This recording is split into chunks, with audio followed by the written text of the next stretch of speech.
आपण बातम्यांचा वेगवान आढावा घेऊया। मुंबईच्या विक्रोळी पूर्व आणि पश्चिमेला जोडणारा उड्डाण पूल आता वाहतुकीसाठी खुला होणार आहे। मात्र त्याआधी शिवसेना शिंदे गटाने फीत कापली आणि पुलाचं उद्घाटन केलं। विक्रोळी पूर्व पश्चिमेला जोडणारा हा उड्डाण पूल आजपासूनच खुला होणार होता, पण त्यापूर्वी शिवसेनेकडनं या पुलाचं उद्घाटन पार पडलं। उल्हासनगरमध्ये एका जिवंत रुग्णाला मृत घोषित करण्यात आल्याचा धक्कादायक प्रकार घडला। डॉक्टरांनी रुग्ण मृत आहे असं नातेवाईकांना सांगितलं आणि मृत्यूचा दाखला सुद्धा दिला। दरम्यान अंत्यसंस्काराची तयारी सुरू असताना या रुग्णाची हालचाल जाणवली आणि पुन्हा त्यांना रुग्णालयात दाखल केलं गेलं। उपचारानंतर हा रुग्ण ठणठणीत बरा झालाय। बोरिवलीमध्ये पोलीस खात्यात नोकरी मिळवून देण्याच्या आमिषातनं फसवणूक करण्यात आली आहे। फसवणूक करणाऱ्या पोलीस अधिकाऱ्यांना अटक झाली आहे। आरोपीच्या साथीदारांचा पोलिसांकडून शोध घेतला जातोय। पुण्याच्या मुठा नदीमध्ये एका वयोवृद्धाचा मृतदेह सापडला। प्रकाश काळेकर असं मृत व्यक्तीचं नाव आहे। पोलिसांकडून या प्रकरणी अधिकचा तपास केला जातोय। कल्याण पूर्वेतील मलंग रोड परिसरात हरे कृष्णा धाम इमारतीत कचरा टाकण्यावरनं 2 शेजाऱ्यांमध्ये तुफान हाणामारी झाली। ही सगळी घटना सीसीटीव्हीत कैद झाली आहे। सध्या मानपाडा पोलीस स्थानकात परस्पर विरोधी गुन्हे दाखल करण्यात आले आहेत। शरद पवारांच्या राष्ट्रवादीमध्ये आमदार अस्वस्थ असल्याची माहिती मिळते आहे। मतदारसंघातली कामं पूर्ण होत नसल्यानं आमदार नाराज आहेत आणि सत्तेत जायला हवं अशी मागणी आमदारांनी लावून धरल्याची माहिती मिळते आहे। पुण्याचे पालकमंत्री अजित पवारांनी मेट्रो प्रशासनाला चांगलाच दम भरला। सोमवारपर्यंत हिंजवडी टाटा मेट्रोचे अडथळे दूर करावेत, अन्यथा 10 कोटी रुपयांच्या दंडाची नोटीस पाठवू असा सज्जड दम अजितदादांनी दिलाय।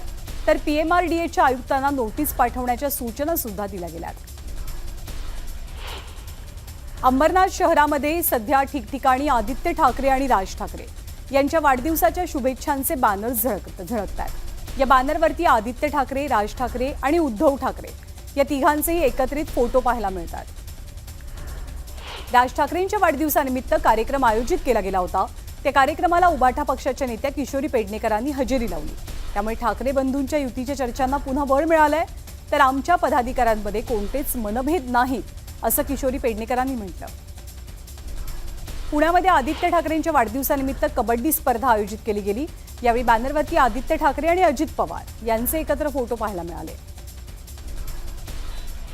सांगलीमध्ये राज ठाकरेंचा वाढदिवस मनसे आणि ठाकरेंच्या शिवसेनेच्या कार्यकर्त्यांनी एकत्रित साजरा केला। महाराष्ट्र राज असा मजकूर लिहिलेला केक या दोनही पक्षांच्या कार्यकर्त्यांनी कापलाय। संभाजीनगरमध्ये मनसेच्या कार्यकर्त्यांनी राज ठाकरेंच्या वाढदिवसानिमित्त हनुमान मंदिरात महाआरती केली। यावेळी मोठ्या संख्येने मनसेचे कार्यकर्ते उपस्थित होते। मनसे अध्यक्ष राज ठाकरे यांच्या दीर्घायुष्यासाठी लोणावळ्यामधल्या एकविरा गडावर मनसे नेते अशोक कुटे यांनी अभिषेक घालत साकडं घातलेलं आहे। यावेळी अनेक मनसैनिकांनी एकविरा गडावरती गर्दी केलेली। विक्रोळीमध्ये उड्डाण पुलावर भाजपच्या कार्यकर्त्यांनी शक्ती प्रदर्शन केलं। ठाकरेंच्या शिवसेनेच्या पक्षाकडनं उद्घाटन केलं जाणार आहे। यामुळे भाजप आणि ठाकरेंच्या शिवसेनेचे कार्यकर्ते आमने सामने आलेले होते। संजय राठोड यांच्या विभागात झालेल्या अनियमिततेसंदर्भात आपण मुख्यमंत्र्यांकडे तक्रार केली होती। जवळपास 450 व्यक्तींवरती अन्याय झाल्याचा आरोप आमदार संदीप जोशींनी केलाय। दरम्यान संबंधित अधिकाऱ्यांवरती कारवाई करण्याची मागणी सुद्धा त्यांनी केली आहे। पालकमंत्री पंकजा मुंडेंच्या हस्ते जालन्यामध्ये पोलिसांच्या वाहनांचं लोकार्पण केलं गेलं। 1,82,00,000 निधीतनं नवीन वाहनं खरेदी करण्यात आली आहेत। जालन्यामध्ये पंकजा मुंडेंच्या उपस्थितीत जिल्हा नियोजन समितीच्या बैठकीचं आयोजन केलं गेलं होतं। यावेळी अतिवृष्टी घोटाळा प्रकरणी तात्काळ कारवाई करण्याचे निर्देश पंकजा मुंडेंनी अधिकाऱ्यांना दिलेले आहेत।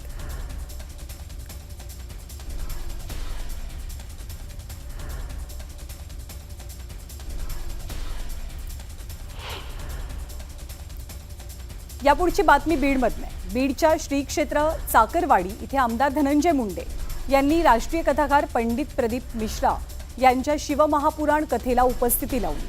संत ज्ञानेश्वर माऊलींच्या पुण्यतिथी उत्सवाच्या सांगताप्रसंगी शिवमहापुराण कथेचं आयोजन केलं गेलं होतं।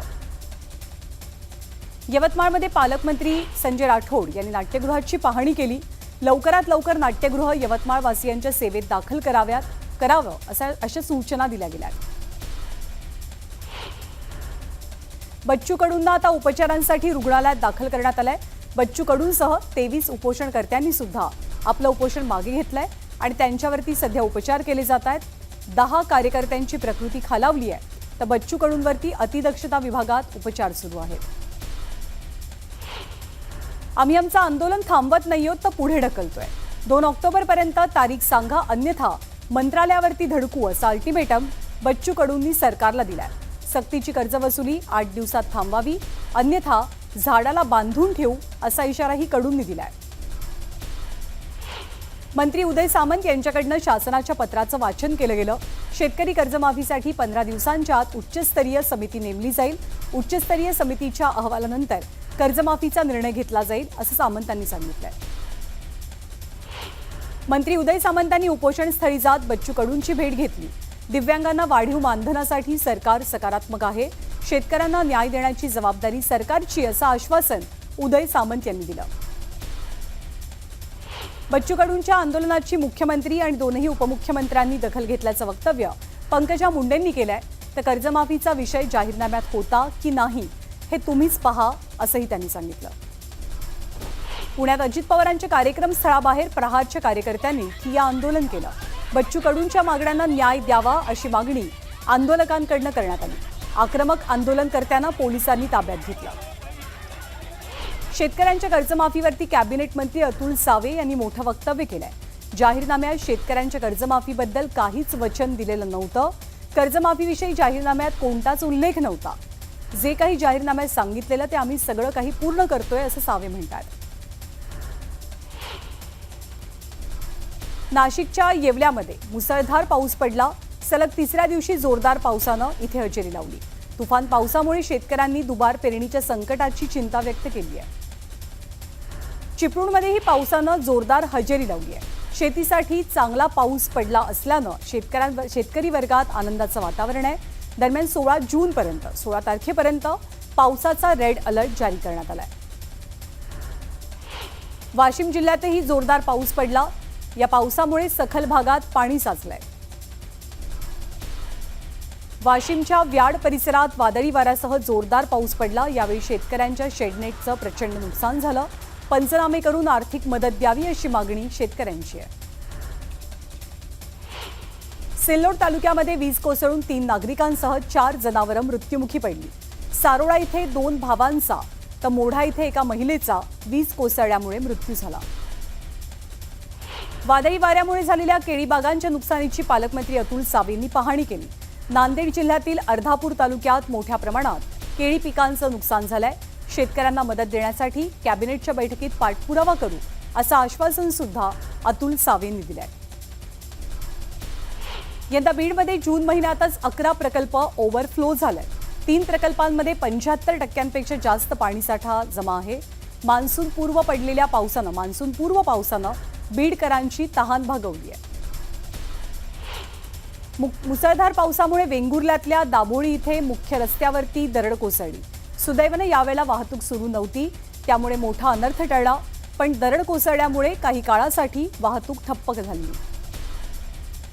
पुण्यातल्या दिवे घाटातही तुफान पावसानं हजेरी लावली. यामुळे डोंगरावरनं मोठ्या प्रमाणात पाणी वाहू लागलं. रस्ता विस्तारीकरणाचं काम सुरू असतानाच पाणी वाहू लागल्यानं ही सगळी माती रस्त्यावरती आली आहे. जळगावात पावसानं केळी बागांचं मोठं नुकसान केलंय. त्यामुळे नुकसानीचे तातडीनं पंचनामे करावेत अशी मागणी जोर धरतेय. माजी मंत्री गुलाबराव देवकर यांनी नुकसानग्रस्त शेतातनं कृषी मंत्र्यांना फोन लावला आणि नुकसान भरपाईची मागणी केली. सरपंच संतोष देशमुख हत्या प्रकरणातल्या फरार आरोपींना तात्काळ अटक करावी या मागणीसाठी मस्साजोगच्या गावकऱ्यांनी रास्ता रोको आंदोलनाचं निवेदन प्रशासनाकडे दिलं. धनंजय देशमुख, वैभवी देशमुख आणि गावकरी 16 जूनला अहिल्यानगर अहमदपूर राष्ट्रीय महामार्गावर रास्ता रोको आंदोलन करतील. जळगावच्या सराफा बाजारात सोन्याचे दर वाढलेले आहेत. सोन्याचे दर जीएसटीसह 1,02,700 रुपयांवर पोहोचलेत. इस्रायल आणि इराण यांच्या संघर्षामुळे ही वाढ झाल्याचं तज्ज्ञांचं मत आहे. कोल्हापूरमध्ये एका व्यक्तीला साखळदंडानं बांधून ठेवलं गेलं होतं. गडमुडशिंगी गावामध्ये साखळदंड बांधलेली व्यक्ती रस्त्यावरनं जाताना दिसली। यानंतर पोलिसांना बोलावून नागरिकांनी संबंधित व्यक्तीची सुटका केली आहे। पोलिसांनी चौकशी करून या पीडिताला सोडून दिलं, मात्र दोषीवरती कोणतीच कारवाई झालेली नाहीये। सटाण्याच्या सहाय्यक निबंधकांवरती फसवणुकीचा गुन्हा दाखल झालाय। बाजार समितीच्या निवडणुकीत निर्णय अधिकारी असताना उमेदवाराला निवडणुकीपासून वंचित ठेवल्याचा ठपका ठेवला गेलाय। यामुळे सहकारी क्षेत्रात खळबळ उडाली आहे।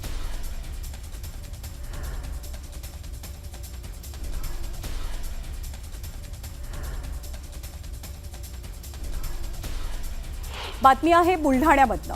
बुलढाणा जिल्ह्यात 20 जिल्हा परिषदेच्या शिक्षकांवरती निलंबनाची कारवाई करण्यात आली आहे। शाळेतली पटसंख्या कमी होत असल्यानं शिक्षकांवरती कारवाई होते आहे। यामुळे बुलढाणा जिल्ह्यात शिक्षण क्षेत्रात खळबळ माजली आहे।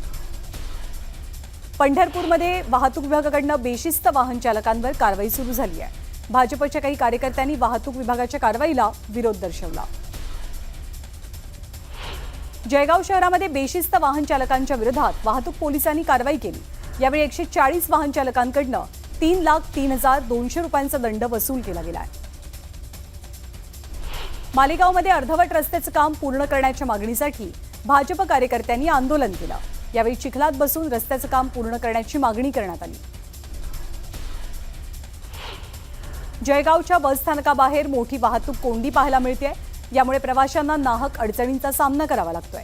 दरम्यान बसस्थानकाबाहेर वाहनांच्या लांबच लांब रांगा लागलेल्या, तातडीनं वाहतूक कोंडीवरती तोडगा काढावा अशी मागणी प्रवाशांनी केली आहे। पालघरच्या घोडाळामध्ये गर्भवती महिलेला वेळेत उपचार न मिळाल्यानं अर्भकाचा मृत्यू झाला। रुग्णवाहिकाही वेळेत मिळत नसल्यानं रुग्णांना अडचणींचा सामना करावा लागतोय। चोपडा तालुक्यामध्ये यंत्राच्या सहाय्यानं मका पेरणीला सुरुवात झाली आहे। पेरणीसाठी मजूर मिळत नसल्यानं शेतकऱ्यांनी यंत्राचा वापर करत पेरणीला सुरुवात केली आहे। गोंदियामध्ये शासकीय आश्रमशाळेतील नर्सच्या भरतीमध्ये घोटाळा झाल्याचा आरोप केला जातोय। पैसे घेऊन नियुक्ती केल्याचा आरोप उमेदवारांनी केलाय। तातडीनं कारवाई करावी अशी मागणी सुद्धा जोर धरतेय। पुण्याच्या खडकवाडीमध्ये मोराने पिसारा फुलवून नृत्य केलं। मोराच्या नृत्याचा हा व्हिडिओ सध्या व्हायरल झालाय। पुण्याच्या खडकवाडीमध्ये 2 बिबट्यांना जेरबंद करण्यात यश मिळालं। नागरिकांवरचे हल्ले थांबवण्यासाठी हा निर्णय घेतला गेला। जालन्यामध्ये तलवारीनं केक कापणं एका तरुणाला चांगलंच महागात पडलं। पोलिसांनी संबंधित तरुणाला ताब्यात घेत गुन्हा दाखल केला आणि त्याला अटक झाली आहे। पेंचच्या जंगलातील एका बिबट्याची वाघाच्या हल्ल्यातनं वाचवण्यासाठीची धडपड कॅमेरामध्ये चित्रित झाली आहे। मध्य प्रदेशातील पेंचच्या तुरिया गेट जवळचा हा व्हायरल व्हिडिओ आहे। झाडावर बसलेल्या बिबट्यावरती लक्ष्मी नावाच्या वाघिणीनं हल्ला केला। बिबट्या एका झाडावरनं जमिनीवरती उडी मारतोय आणि धावत जीवाच्या आकांतानं तो दुसऱ्या झाडावरती चढतोय। त्याचा पाठलाग करताना लक्ष्मी वाघिणी सुद्धा त्याच्या पाठीमागे झेप घेते आणि झाडावर बऱ्याच अंतरापर्यंत चढते। कॉरिडोरच्या विरोधासाठी पंढरपूरमध्ये अभिरूप मतदान सुरू झालंय। यावेळी मतदान करण्यासाठी कॉरिडोर बाधितांच्या रांगाही लागलाय। काशी आणि उज्जैनच्या धर्तीवर पंढरपूरमध्ये कॉरिडोर तयार होणार आहे, मात्र याला विरोध होताना दिसतोय। धुळे जिल्ह्यातील शिरपूर तालुक्यातील आढे शिवारात वीज अंगावरती कोसळून एका 60 वर्षीय शेतकऱ्याचा मृत्यू झालाय। नथू सनेर असं वीज पडून मृत्युमुखी पडलेल्या शेतकऱ्याचं नाव आहे। शेतकऱ्याच्या मृत्यूनं गावावर शोककळा पसरली आहे। मालेगाव महानगरपालिका प्रशासनाच्या वतीनं शहरात अतिक्रमण हटाव मोहीम सुरू करण्यात आलेली असून या अंतर्गत 5 दिवसात शेकडो अतिक्रमणांवरती बुलडोजर फिरवला गेला। वाहतुकीला अडथळा ठरणारी छोटी मोठी सर्व अतिक्रमणं जमीनदोस्त केली गेली आहेत। सांगलीच्या मिरज तालुक्यातील वड्डी इथे ग्रामपंचायतीच्या विकास कामांवरनं ग्रामपंचायत सदस्याच्या भावासह दोघांना बेदम मारहाण झाली। सरपंच गटाच्या कार्यकर्त्यांकडनं ही मारहाण झाल्याचा आरोप जखमी व्यक्तींकडनं केला गेलाय। वाशिम जिल्ह्यातील कारंजा, रिसोड, मंगरुळपीर आणि वाशिम या 4 एसटी आगारातील आणि सोबतच राज्यभरातील एसटी आगारातील बसेसमध्ये अमृत योजनेचा आधार कार्डसह इतर बोगस आधार कार्डतर्फे योजनांचा लाभ घेणाऱ्या प्रवाशांना आता चाप बसलाय।